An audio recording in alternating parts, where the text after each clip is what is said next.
Hello, my name is Nikolas. I'm an American who's traveling through Bahrain, and in my travels throughout the world, I've been looking to learn different martial arts forms and really to perfect some of my MuayThai skills.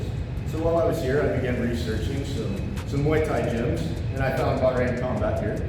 So I drove down, and I had an initial interview with Captain Mahmoud, who began questioning me on why it was I wanted to learn Muay Thai. So I explained to him, I'm not a big fan of MMA. I prefer striking primarily, but you know, in America and MMA, a lot of it is spent doing more jiu-jitsu than striking oftentimes you see. So he began explaining to me what Kowat Alrami is. Kowat Alrami being the power of the mind, the spirit, the body, the power of the throw, the kick, and throwing your opponent. But he began explaining some of the rules to me. Some of them I really appreciated right off the bat, which really intrigued my interest. The first being the bow. They do not bow in Kowat Alrami. They typically say salam, meaning peace, to their opponent. Because I do not believe in bowing before another man. I bow only to God. So that was the very first thing that intrigued me.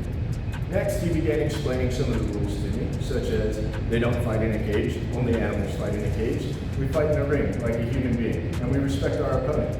There's no trash talking allowed in Kowat Alrami. You respect your opponent as another human being. You show up and fight as a silent professional.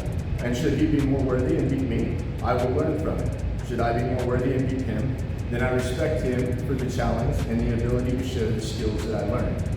Some of the things that really drew interest to me are Kowat Alrami's deep ties to Arabic culture, which I find intriguing, and I find any martial arts form that is culturally tied to an area generally to be more intriguing, especially to be able to learn it from the local Bahrainis here in Bahrain.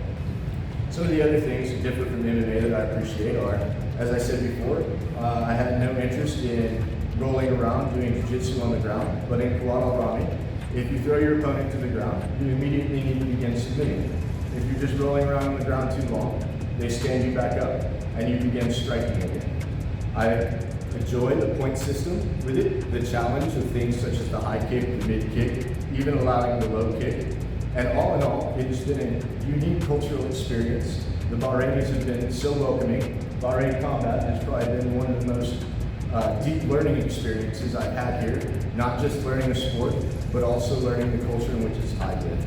I hope to be able to take this form of fighting back to the States, and I hope that it builds interest in the States. I would enjoy teaching it not only to my children, but also to my peers, just as another tool in the toolbox as a fighter to expand my knowledge, not only on striking such as Muay Thai, but also on throws and even some grappling. So I thank you again for the opportunity to be here, and I thank you for the knowledge that you have all shared with me. Salam.